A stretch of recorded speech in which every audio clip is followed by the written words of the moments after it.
வணக்கம் நண்பர்களே, உங்களிடம் பேசுவது விமலா. இன்னைக்கு நம்ம கேட்க போற கதை பெரியோர்களின் யோசனை. ஒரு நாட்டில் கடுமையான பஞ்சம் ஏற்பட்டது. அந்த நாட்டில் உணவு பற்றாக்குறையால் மக்கள் அவதிப்பட்டார்கள். இதனால் அந்நாட்டு அரசனிடம் சென்று முறையிட்டார்கள். பஞ்சத்தை தீர்க்க அரசனும் யோசித்தான். அவனுக்கு மிகவும் மோசமான யோசனை தோன்றியது.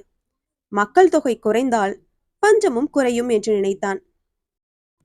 70 வயதுக்கு மேல் உள்ள பெரியவர்கள் யாரும் உயிருடன் இருக்கக்கூடாது. அவர்களுக்கு வேலை செய்யும் ஆற்றல் இல்லை. ஆனால் சாப்பிட்டுக் கொண்டிருக்கிறார்கள்.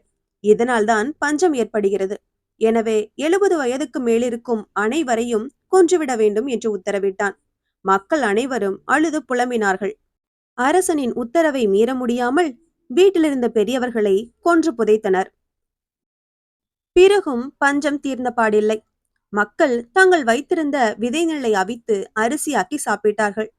திடீரென்று மழை வரும் போல் தோன்றியது. ஒருவன் மட்டும் தனது தந்தையை யாருக்கும் தெரியாமல் வீட்டிலிருந்த பாதாள அறையில் மறைத்து வைத்திருந்தான். அவன் தந்தையிடம் சென்று, அப்பா, மழை வரும் போலிருக்கிறது, ஆனால் விதைக்க விதைநெல் இல்லை என்று வருத்தத்துடன் சொன்னான். கவலைப்படாதே மகனே என்ற பெரியவர், நீ உன் நிலத்தை உழுது போடு என்றார். அதன்படி அவனும் நிலத்தை உழுதான்.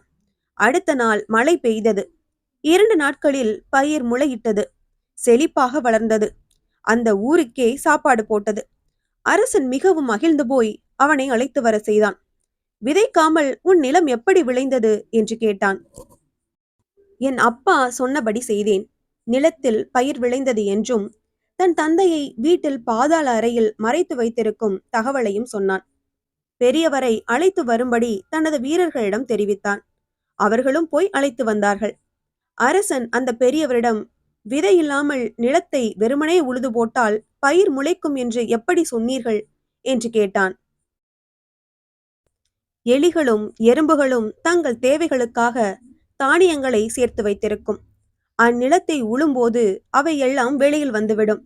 மழை பெய்ததும் பயிராகிவிடும் என்றும் பெரியவர் சொன்னார்.